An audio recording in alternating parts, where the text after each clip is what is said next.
이번 시간에는 재용식신과 재용상관격에 대해서 한번 알아보겠습니다. 자, 이 재용식신과 재용상관은 모두 이 재성이 용신이라는 거죠. 재성이 용신이고 식신과 상관, 이것들은 이제 상신의 역할을 하는 그런 구조의 격국이다. 이렇게 볼 수가 있습니다.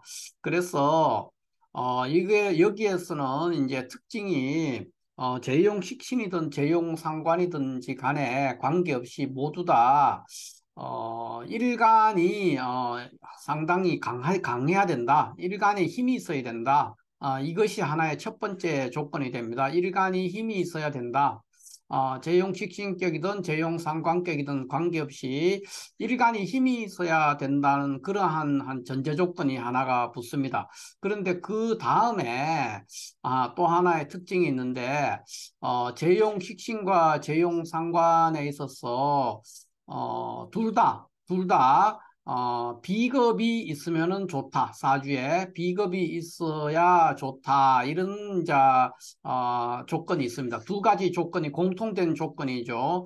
재용식신과 재용상관이 둘 다 재용식신격이든 재용상관격이든 일간은 힘이 있어야 되고 그 다음에 비겁이 있으면 좋다 하는 이런 공통된 조건을 가지고 있습니다. 그러나 재용식신과 재용상관은 그 외에는 상당히 다른 부분을 드러내는데 특히 이 재용상관격은 굉장히 까다롭다는 겁니다. 성립되기가 까딱하면 이제 파격으로 흘러버릴 가능성이 매우 높은데 그것이 왜 그러냐 하면은 이 지난 시간에 했듯이 식신은 길신이고 상관은 흉신이라는 그런 전제 조건에서 출발하기 때문에 그렇습니다.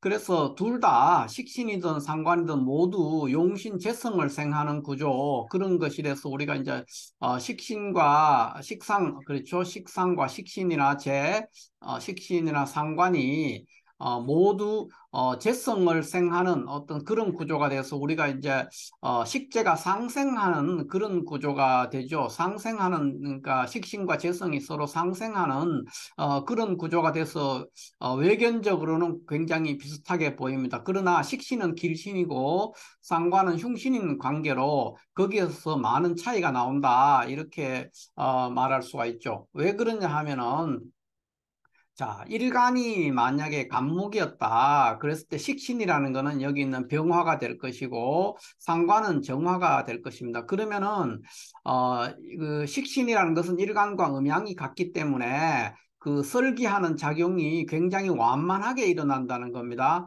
완만한 설기를 한다. 그러니까 식신은 길신이기 때문에 일간을 설계할 때 일간과 음양이 같아서 그 설기의 작용이 완만한 설기 작용이 일어난다는 그러니까 그 말은 무슨 말이냐 하면은 일간이 어떤 활동을 하는데 지금 여기 재용식신이나 재용상관은 어떤 활동을 해서 돈을 버는 그런 구조의 사주가 될 텐데, 그런, 돈을 버는 어떤 일을 하는 데 있어서 일간의 힘을 많이 소비하지 않는다는 겁니다. 식신이라는 것은 길신이기 때문에 일간을 완만하게 설계한다.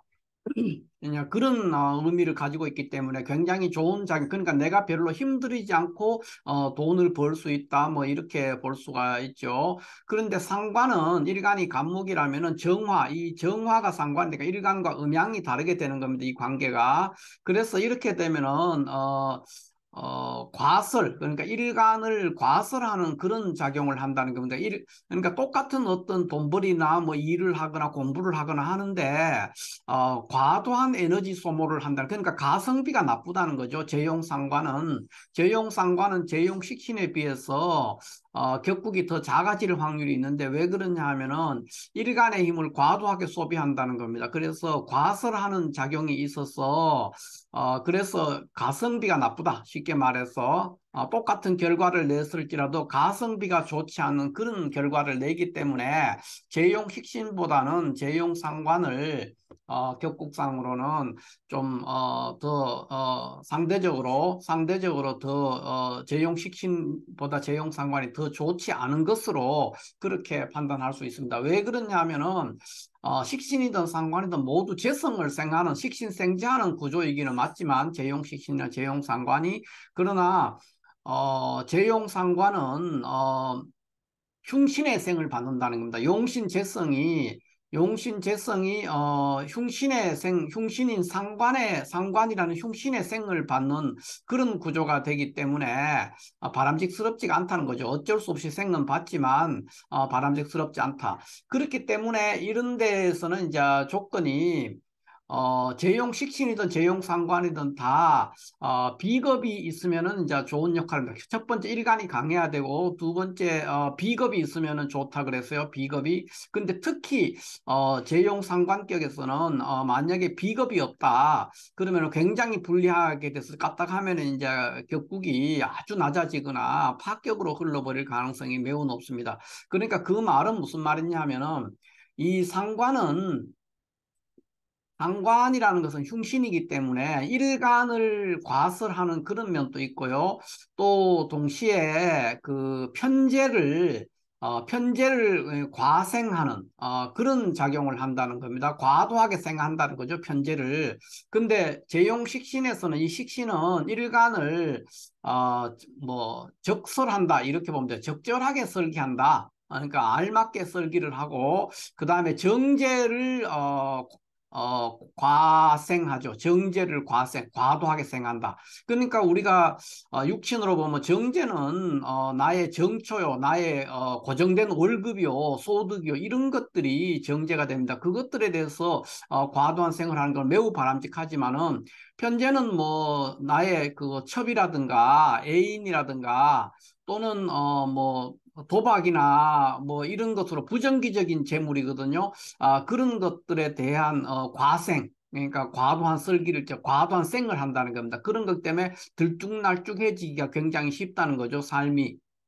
또는 육친에 있어서 본처를 버리고 첩을 더 사랑하게 되는 그런 문제가 되기 때문에 상관은 좋지 않다는 겁니다. 재용상관은 재용식신보다 훨씬 격국이 떨어지거나 그러니까 까딱하면 항상 그렇다는 것이 아니라 조금만 구조에서 구조적인 문제가 생기면은 그런 쪽으로 흘러가 버릴 가능성이 있기 때문에 항상 재용상관격은 조심스럽게 살펴야 되는 그런 문제가 있습니다. 그러면 자, 재용식신을 먼저 한번 살펴보면은 재용식신이 어떤 거냐 했을 때 자, 일간이 간목이라고 했을 때 재용식신이라는 것은 일간이 간목이라 했을 때 이 병화가 식신이 되죠. 병화가 식신이 되고 그러니까 일간과 음양이 같아요. 얘도 양이고 얘도 양이죠. 그 다음에 여기 재성이라는 거는 이제 일간이 간목이면 무기토가 재성이 됩니다. 무토나 기토가 이게 이제 재성이 되겠죠. 이렇게 돼 있었을 때 재용식신이라는 것은 병화가 그러니까 이것들이 이제 무토나 기토 이 재성이 용신이라는 겁니다. 그러니까 병화가 일간을 설계해서 재를 생하는 그런 구조가 되죠. 됐을 때 재용식신은 일간을 설계하는 구조에서는 일간과 음양이 같기 때문에 일간을 적설한다. 그러니까 적절하게 설계한다는 거, 완만한 설계가 일어난다는 거. 그러니까 나의 힘을 적절하게 좀 소모해서 조금 소비해서 그 다음에 생을 하는 때는 기토를 과생하죠. 기토를 이제 왜냐하면 병화와 기토의 관계는 음양이 다른 관계죠. 양인고 플러스 마이너스 이런 양과 음의 관계이기 때문에 기와 질의 관계가 돼서 이 병화는 기토를 굉장히 적극적이고 굉장히 능동적이고도 적극적으로 기토를 생한다는 겁니다. 화생토를 할 때. 그렇기 때문에 이 기토는 이 간목 입장에서 보면은 정제죠, 정제. 그러니까 나의 본처가 되고 또 나의 월급이 되고 나의 고정된 어떤 수입이나 소득이 되는 겁니다. 그러니까 일정하게 되는 일정한 수입에 대한 그런 것들을 북돋우는 거기 때문에 매우 바람직스럽다는 거죠. 이런 관계로 재용식신은 굉장히 길신이 된다. 이렇게 볼 수 있고 재용식신격은 굉장히 좋은 격국이 이루어질 수가 있습니다. 그러나 재용상관격을 한번 살펴보면은 이 재용상관격은 자, 일간이 만약에 간목이었다 했을 때, 상관이라는 거는 정화가 되죠. 간목 일간에 상관은 정화가 되니까 이거는 양이 되고 이거는 음이 됩니다. 그 다음에 이제 여기 무기토가 재성이 될 겁니다. 무기토가 재성이 이렇게 됐을 때, 자, 이 정화상관은 일간과의 관계에서 기와 질의 관계, 그러니까 음양이 다른 기와 질의 관계에서 간목은 목기요, 정화는 화질이기 때문에 일간을 무자비하고 과도하게 설계한다는 겁니다. 그러니까 과설하는 거죠. 일간에 대한 과설. 그러니까 내 힘을 과도하게 뺀다는 겁니다. 뭔가 일을 하는데 굉장히 내가 에너지가 많이 소모되는, 그러니까 가성비가 나빠지게 되죠. 많은 힘을 빼서 재를 생한다는 겁니다. 그때 그 재를 생할 때 무토와 정화와 무토의 관계, 정화와 무토의 관계와 정화와 기토의 관계가 있는데, 정화와 무토의 관계에서는 이것은 또 마이너스고 플러스, 그러니까 기와 질의 관계가 된다는 거죠. 그렇기 때문에 정화는 무토에 대해서 지극정성인 생을 하게 되는 겁니다. 그러니까 과생한다는 거죠. 정화는 무토를 과도하게 생한다, 또는 지극정성으로 생한다. 이런 구조가 성립이 되는 거예요. 그런데 이 무토라는 것은 일간의 입장에서 봤을 때는 편재에 해당이 되는 거죠. 편재.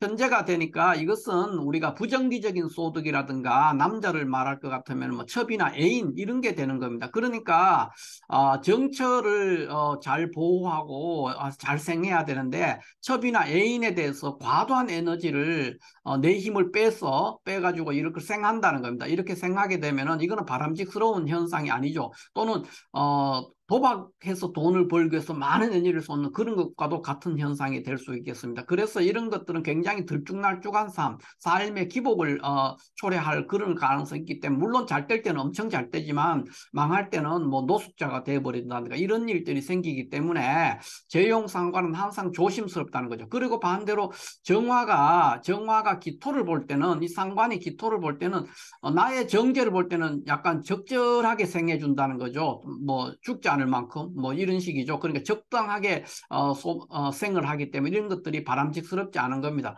그래서 재용식신은 기본적으로 많은 조건이 필요 없고 일간만 좀 강하고 그러면은 뭐 격국이 잘 이루어집니다. 그러나 재용상관격은 성립하려면은 어, 그 일간이 무조건 강하는 거, 그거는 재용시키는 재용상관이든 마찬가지지만, 가능한 한 그 중에서도 비겁이 굉장히 강성한 비겁을 가지고 있어야 된다. 그리고 재성이라는 그 용신은 좀 약해야 된다. 이런 이제 여러 가지 까다로운 조건이 붙는다는 겁니다. 왜 그러냐 하면은 상관은 제어 능력, 그러니까 자기 조절 능력이 없다는 겁니다. 그러니까 왜 우리가 상관을 흉신이라고 하는데, 우리가 상관이라든가 편관이라든가 이런 것들을 흉신이라고 얘기를 하는데, 왜 그러냐면은 자기 제어 능력, 그러니까 어떤 조절을 하는 능력이 그러니까 별로 없다는 겁니다. 그래서 상관은 뭐 일간이 죽든지 말든지 관계없이 그냥 일간을 뭐 극단적으로 설계를 해서 재성을 생해버린다는 겁니다. 그렇기 때문에 가능한 한 재성이 조금 그러니까 약한 구조, 이런 구조가 돼가 있을 때 재용상관격이 잘 성립되는 겁니다. 그러니까 일간은 강해야 되고 재성은 좀 약한 구조, 이런 구조에서 이제 비겁을 보고 있는 그런 구조가 된다면 재용상관격은 이제 잘 성격이 될 수가 있고, 재용식경 그런 거 없이 그냥 일간이 강하고 그냥 뭐 그 정도만 돼도 비겁을 보면은 좋지만은 비겁을 보지 않아도 재용식경 성격될 수가 있습니다. 전반적으로 그 재용식신이나 재용상관격에서 비겁이 역할이 굉장히 중요하고 비겁이 사주에 있으면 굉장히 좋은데, 그 이유가 왜 그러냐 하면은 식신이나 상관이라는 것은 모두 어찌됐든지 간에 일간의 힘을 설계하는 작용을 하는 겁니다. 일간의 힘을 뺀다는 겁니다. 결국 그러니까 나의 힘을 뺀다는 거죠. 사주체 본인, 그 본인의 힘을 빼서 뭐를 한다는 겁니다. 그렇기 때문에 사주의 재용식신이든 재용상관격에서는 비겁이 있으면은 이 비겁을, 식신이나 상관이 일간을 대신해서 이 비겁의 힘을 설계하는 작용을 하기 때문에 굉장히 좋은 결과로 연결이 되기가 쉽습니다. 그래서 다시 정리하면은 재용식신과 재용상관은, 재용식신은 이제 별로 까다로운 조건 없이 일간만 강하다면은 격국이 성립될 수 있고, 재용상관은 단지 일간이 강하다. 물론 당연히 일간이 강해야 됩니다. 재용식신은 재용상 다 일간이 강해야 되고, 되고 그 중에서 재성이 조금 약해야 됩니다. 약해야만이 사주가 균형을 이룰 수 있습니다. 왜냐하면 상관은 일간을 과설해서 재를 생하기 때문에 제가 설사 처음에 좀 작게 그러니까 힘이 없는 그런 구조가 되어도 결국은 상관에 미친 듯한 어떤 설기 그러니까 극진한 생을 받게 되기 때문에 결국은 제가 강해지게 되는 그런 구조가 되기 때문에 근원적으로 원사주에서는 일간은 강하고 재성이 약한 그런 구조가 이제 필요한 그것이 이제 재용상관격이다 이렇게 말할 수가 있겠습니다. 그것들이 왜 그러냐 하는 것은 결국은 지난 시간에 우리가 했던 그 식신과 상관이 평관을 볼 때, 정관을 볼 때 뭐 그런 얘기를 할 때 제가 그 기와 질의 관계, 기와 질의 어떤 관계를 설명할 때 이미 많은 설명을 했습니다만은 음양에서 오행이 나오고 오행을 다시 음과 양으로 나누는데 그 이유가 뭐냐 하면은 십천간의 기와 지를 구분하기 위함이다. 근데 왜 기와 지를 구분하느냐 하면 기와 지를 구분하지 않으면은 천간의 생극재화를 규명할 수가 없기 때문에 그런 겁니다. 그래서 오행을 음양으로 나누는 이유는 결국은 그 오행 간에 그 기와 지를 구분해서 그 생과 설의 또는 생과 극의 관계를 분명하게 규명하기 위해서 그렇게 하는 건데 그때에 기와 기의 관계 또는 질과 질의 관계가 되면은 이것은 극하는 작용을 할 때 그 극하는 것이 굉장히 맹렬하게 일어난다고 그랬고 기와 질의 관계는 극하는 거는 잘 못하지만은 생하는 것은 굉장히 강렬하게 그 관계가 성립이 된다는 겁니다. 그런 관계로 인해서 재용식신과 재용상관에서도 비겁의 역할이라든가 또 왜 식신이 길신이 되고 상관은 흉신으로 분류가 돼 가지고 있는가 하는 것에 대해서 우리가 이해를 할 수가 있다는 것이죠. 그래서 어찌됐든 재용 식신격은 길신의 생을 받고 식신생지하기 때문에 이러한 관계들은 이제 전반적으로 일간만 어느 정도 강해 준다면은 전반적으로 격국이 손쉽게 성립이 될 수 있고 효율도 매우 좋은 그런 격국이 될 수 있고 재용 상관은 항상 이 관계가 그러니까 효율성이 떨어지는 그런 격국이 되는 것이죠. 그렇기 때문에 일간이 반드시 강해야 되고 또 거기에 재성은 약하고 비겁이 있어서 상관의 설기를 감당해주는 그런 작용을 했을 때 그 격국이 잘 성격이 될 수 있기 때문에 재용 상관격은 성립되기가 상당히 까다로운 그런 면이 있다 이렇게 이해를 하면 될 것 같습니다. 어찌됐든 재용식신격과 재용상관격은 그러한 차이는 있지만은 모두 격국은 길신용신을 지금 생조해서 길신용신을 그러니까 생해서 격국을 이루는 그런 구조가 되기 때문에 다 아름다운 격국이다 이렇게 볼 수가 있겠습니다. 자, 이렇게 해서 오늘은 재용 식신격과 재용 상관격이 우리가 일상적으로 볼 때는 모두 식신생지하고 상관생지하는 거기 때문에 똑같은 것처럼 보여지지만 실제는 굉장히 다른 면이 있고 격국의 성립에 있어서도 많은 차이가 있다 이렇게 말할 수가 있습니다. 자, 이렇게 해서 오늘 재용 식신격과 재용 상관격에 대해서 간단하게 한번 알아봤습니다. 감사합니다.